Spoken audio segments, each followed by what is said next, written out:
1 hour before the most anticipated royal wedding of the 20th century, a priceless family tiara snaps in the hands of the bride-to-be. This wasn't just an unfortunate mishap.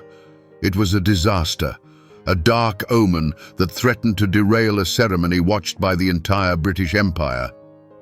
The story quickly circled the globe, becoming a testament to royal composure.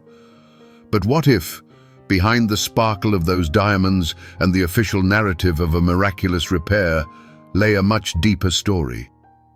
Today, we'll sift through the whispers and the facts to uncover what truly transpired on that fateful morning, and why this particular tiara evolved into one of the House of Windsor's most iconic emblems. To truly grasp the profound significance of this tiara, we must journey back to 1919. Europe lay shattered in the wake of the Great War. Mighty empires crumbled, and crowns once thought eternal were consigned to the dustbin of history. In this world convulsed by change, the British monarchy needed to project an image of unwavering stability. And no one understood this better than Queen Mary, consort to George V, a woman of iron will and impeccable taste who saw jewels not merely as adornments but as potent instruments of statecraft. It was she who, against a backdrop of widespread austerity and social upheaval, resolved to commission a new, dazzling tiara. The concept was audacious, yet profoundly symbolic. Queen Mary, ever attuned to the currents of fashion, was captivated by Russian design, and specifically the Kokoshnik.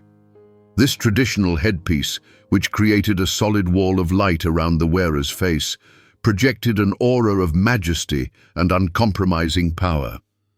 Even as the Romanov dynasty tragically faded into history, Mary chose to adopt and preserve this imperial aesthetic, imbuing it with a new, distinctly British meaning.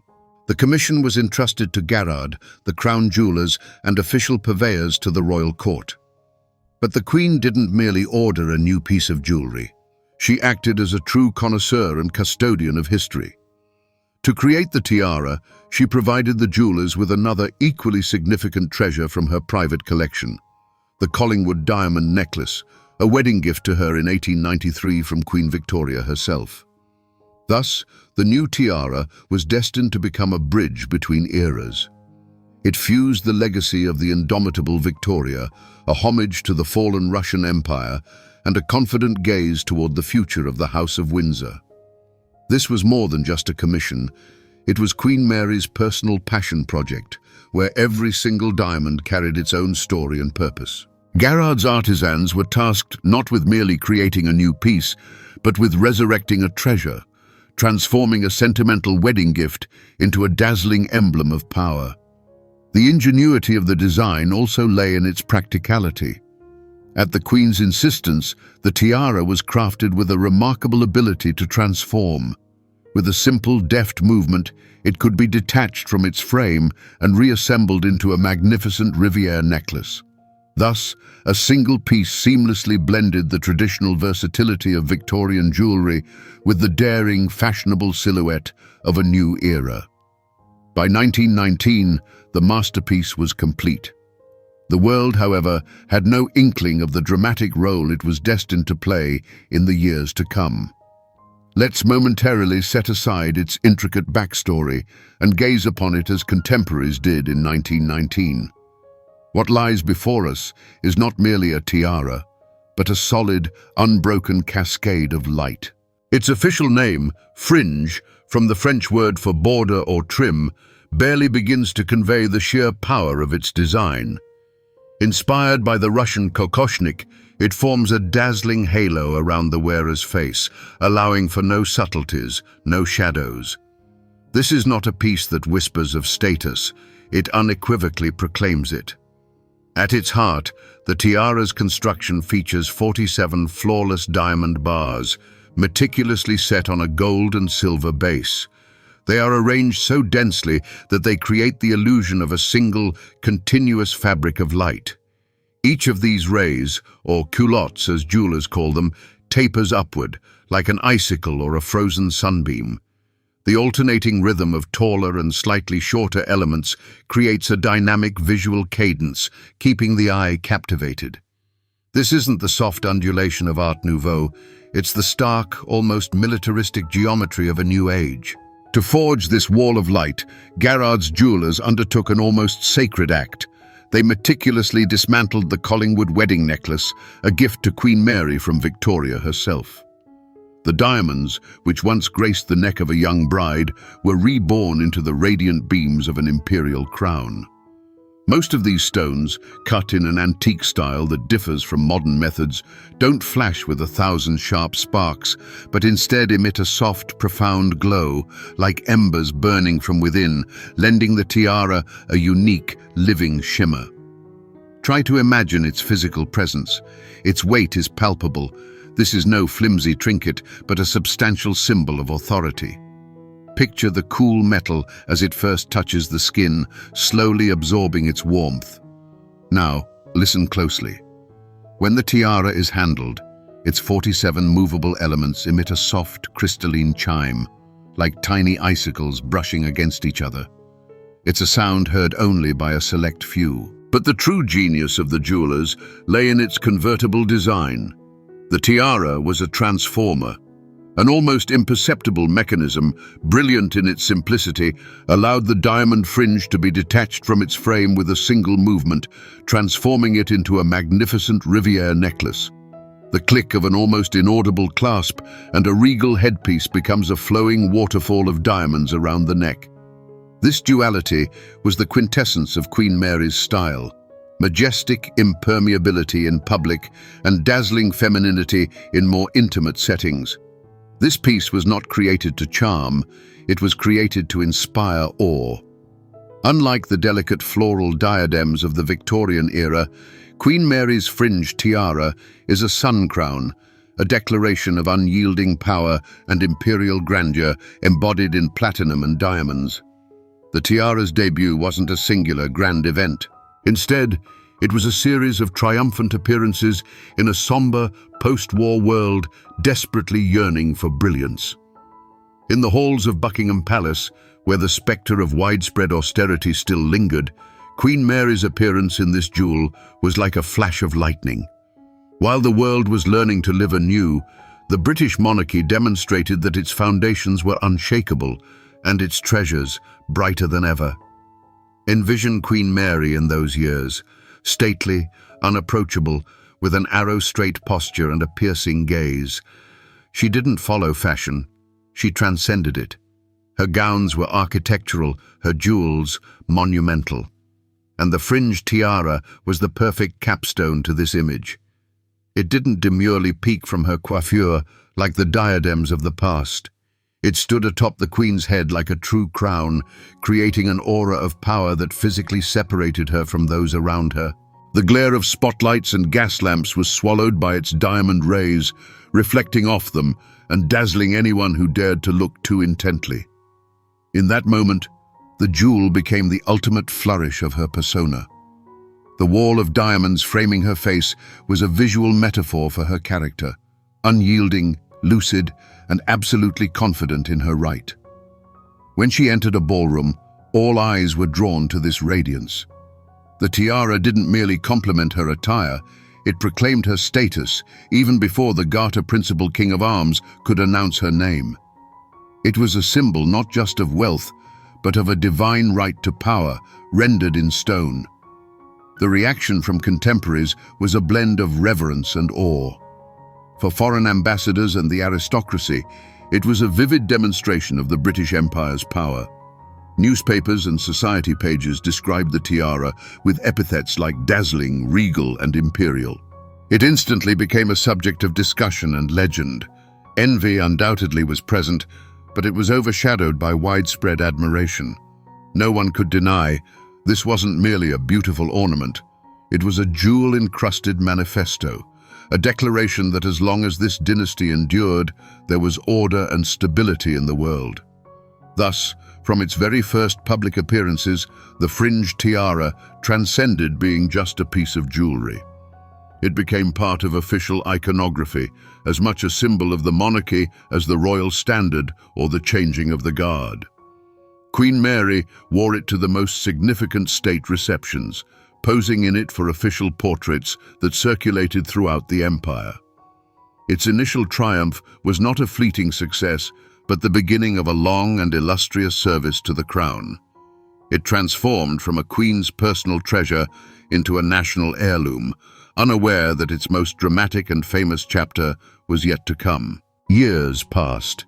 In 1936, Queen Mary passed the tiara to her daughter-in-law, Queen Elizabeth, the future Queen Mother. She wore it with her characteristic grace, but the jewel's true golden age was still ahead. It began on the morning of November 20th, 1947, the day the tiara was destined to crown the head of the woman who would become the most famous in the world, Princess Elizabeth, on her wedding day to Lieutenant Philip Mountbatten. In a post-war Britain weary of austerity, this wedding was a breath of fresh air, a fairy tale everyone yearned to believe in. The tiara was not merely something borrowed, it was a sacred relic, passed from grandmother to granddaughter, a tangible symbol of dynastic continuity. And then, amidst the flurry of last-minute preparations at Buckingham Palace, as the hairdresser was securing the veil, the unthinkable happened. The tiara's metal frame, fragile with age, gave way with a sharp snap. For a moment, a chilling horror descended upon the room. For the bride, under immense pressure, this was more than just a broken ornament. It was a terrible omen. Legend has it that it was the Queen Mother, maintaining icy composure, who declared, "We have 2 hours, and the palace is full of other tiaras." But Elizabeth was resolute. She was determined to be married in this specific tiara, her grandmother's tiara. It was the first glimpse of that unyielding character the world would later come to know. What transpired next became part of royal folklore. The duty jeweler from Garrard was urgently summoned to the palace. With the precious patient in hand, under police escort, he raced through a London brimming with cheering crowds to his workshop. The clock was ticking. Millions awaited the bride's appearance, oblivious to the drama unfolding behind closed doors. In the workshop, with hands trembling from the immense responsibility, the master jeweler soldered the broken frame. The tiara was delivered back to the palace literally minutes before the princess was due to step into her carriage. As Elizabeth walked down the aisle of Westminster Abbey, that very fringe tiara shone on her head. It was whole. Almost. If one looks closely at the wedding photographs, a small, barely perceptible gap can be seen between the central diamond ray and the one to its right, a scar left by the emergency repair. This tiny imperfection transformed a perfect treasure into a talisman. The tiara, having endured its own crisis on the wedding day, became a symbol of resilience, an omen of a long and strong marriage capable of weathering any storm. From that moment on, it was forever Queen Elizabeth's wedding tiara, an integral part of her personal history and image. Behind the dazzling facade of any great jewel, shadows always lurk. And the fringe tiara is no exception. Its most famous secret, of course, is tied to the breakage on Elizabeth's wedding day. The official version champions the royal family's composure and the jeweler's skill. But behind the scenes, whispers told a different story. In a world where superstitions still hold sway, a piece of jewelry broken on one's wedding day is the worst possible omen. Newspapers could write about steadfast spirit, but within the palace and among the aristocracy, an unsettling question surely lingered. Was this incident a harbinger of a difficult fate for the marriage, or even for the entire future reign? It was a legend never spoken aloud, but one that added a touch of mystical drama to the tiara's history. A more profound shadow is cast by the very genesis of the tiara's design. The Kokoshnik style was a direct homage to Imperial Russia. But let's consider the context. The tiara was crafted in 1919, immediately following the brutal murder of the Romanov family, to whom the British royal family was closely related. Was this merely a nod to a fashionable aesthetic? Or was Queen Mary, renowned for her passion for collecting and acquiring Romanov treasures in the wake of the revolution, subtly asserting the continuity of imperial grandeur with this gesture? There's no documentary evidence to support this, only the conjectures of historians. Yet, the very fact that a symbol of a fallen dynasty was so brilliantly assimilated and elevated to new heights by an enduring one carries the flavor of historical triumph and perhaps a hidden sorrow. Finally, one cannot overlook the sacrifice made to bring this masterpiece into being. Queen Mary was a pragmatist through and through. For her, jewels were not frozen relics, but living material for the embodiment of ideas. She dismantled antique pieces without hesitation to create something new, something more relevant. The fact that an existing necklace, a personal wedding gift from Queen Victoria herself, was disassembled for this tiara speaks volumes. This wasn't a scandal, but it was a decisive act, symbolizing a break from Victorian sentimentality and the assertion of a new, more austere and authoritative 20th century style. Even in our current era, the tiara continues to generate a field of tension around itself. In 2020, when Princess Beatrice wore it for her wedding, the tabloids were abuzz with rumors. It was whispered that her mother, Sarah, the Duchess of York, had herself dreamed of wearing that very tiara for her daughter's wedding. While these may be mere society whispers, they prove one thing. Even a century later, the Fringe tiara is more than just a museum piece. It remains a living symbol, an object of desire, and even a catalyst for family disputes, continuing to amass its small secrets and grand legends.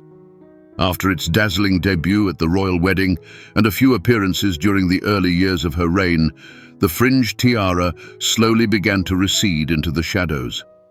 This wasn't a sudden oblivion or a fall from grace. It was the subtle, almost imperceptible end of an era for the general public. As the young Queen Elizabeth II asserted herself in her role as monarch, she embraced new symbols.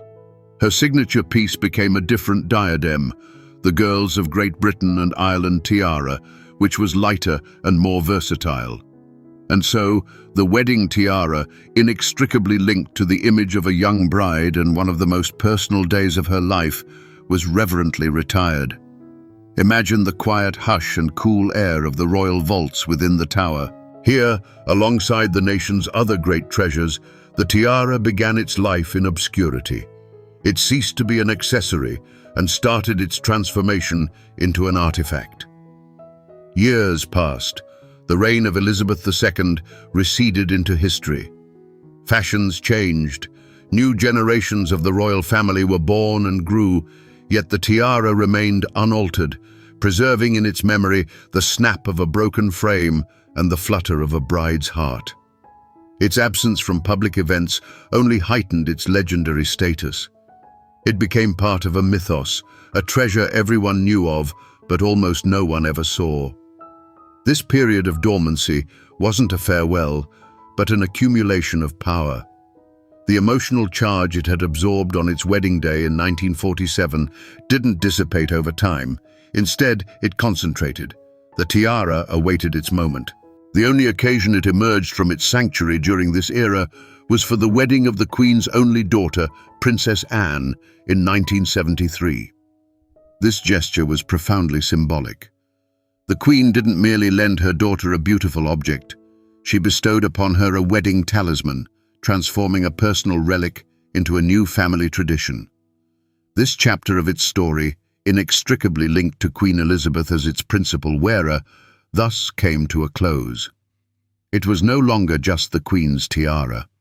It ascended to a new sacred status, the Windsor wedding tiara, reserved for the most significant brides in the direct line of succession.